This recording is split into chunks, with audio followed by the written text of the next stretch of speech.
third grade, Unit 1, Lesson 2. The date for this is Wednesday, 8/21/19. The difference between the day before and this lesson is now we're focusing on arrays rather than equal group pictures.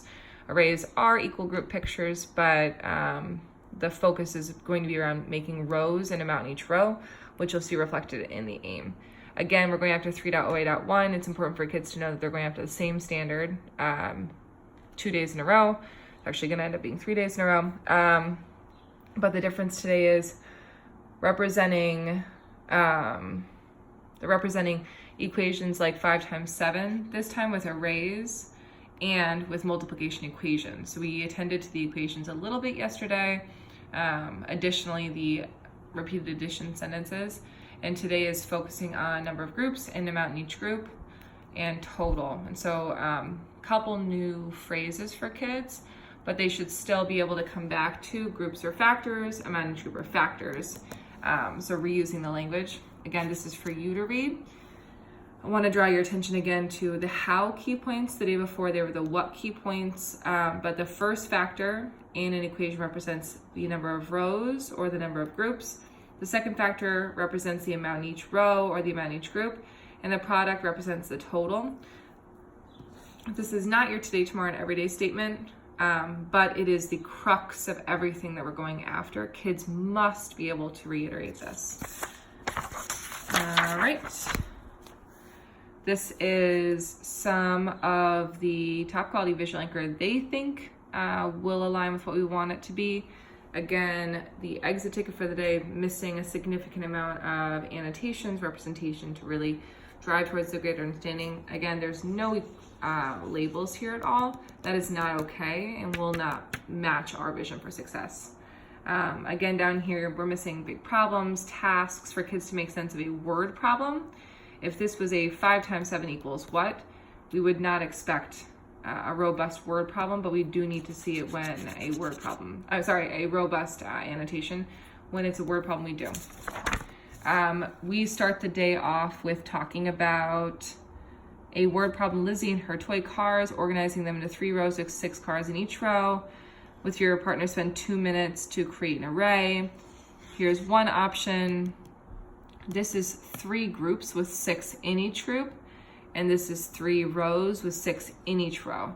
So this is the yesterday learning, this is the today learning, and we must bridge the gap here. What's tricky is that this visual actually is confusing. What we would want to display for kids is the 3 groups and then go to the array, because this looks like they've used like the distributive property to create new groupings. It's a bit confusing. I really love this, and I just want to make a quick plug for it. This can be popped to the top of your conferencing note, but it's kids that are accurately solving using pictures, arrays, and multiplication equations. It's just a great place to keep track of that. Okay, I went after the second one a little bit earlier because I wanted to see it in action. I'm going to model Lizzie, just so you can see what I would have done with this. I always start with the big question, and I'm going to probably have 1 to 2 tasks today. It is a single step story problem. The reason I have 2 tasks is because we are really driving towards that middle agenda feature of math stories, which is focusing on the represent. So the solve actually needs to be its own task. Lizzie is playing with her toy cars. She organizes them into 3 rows of 6 cars. How many cars does Lizzie have in all? I need to find total cars. And task 1 is to create rep. Oh wow, I wrote rep of 3 rows of 6 cars. Task 2, find, what is wrong with me? Find total cars. I'm gonna label that annotations just to keep things clean. Representation, if I was a scholar from yesterday, I would start here. I have 3 groups, it's not rows. Getting a little bit sloppy. 3 groups, 3 and 6 cars in each group.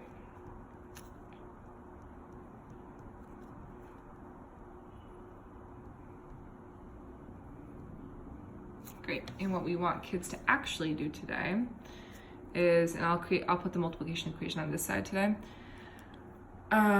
We want them to see that there are 3 rows, 1, 2, 3 rows, columns. So I have literally had to memorize that. Rows go across. Let's see if I can do this with my one hand. I could start by labeling this 3 rows. That's a R. And 6 cars per row. It's like a highway. 6 cars per row, and equals total unknown. And then again, we have to have the multiplication equation. It comes up down here. That's not fully fleshed out, but I was trying to make this is how I understood that weird visual they created up here. But I know that there are 3 rows of 6 cars, and that connects with the equation 3 times 6 equals T for total, because that goes back to the language right here, P for product, T for total.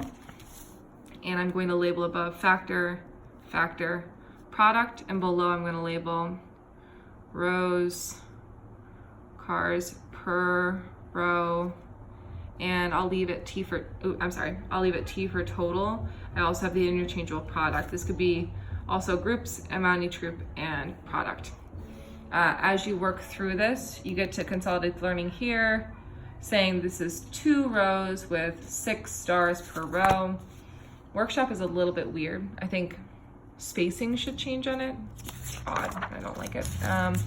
It's my own personal feeling though. And then quick plug, name and date. Otherwise we have to like remind them in the moment. Okay. Please make sure as you're going through this that you're thinking first product, groups, and amount in each group, or where they're coming from. We are trying to get them to rows, amount in each row, and total. And the crux of this is factors and multiples. This is going to be huge today. And your today, tomorrow, and everyday statement again is the same. Today, tomorrow, and everyday. Multiplication represents equal group equations, equal amount in each row.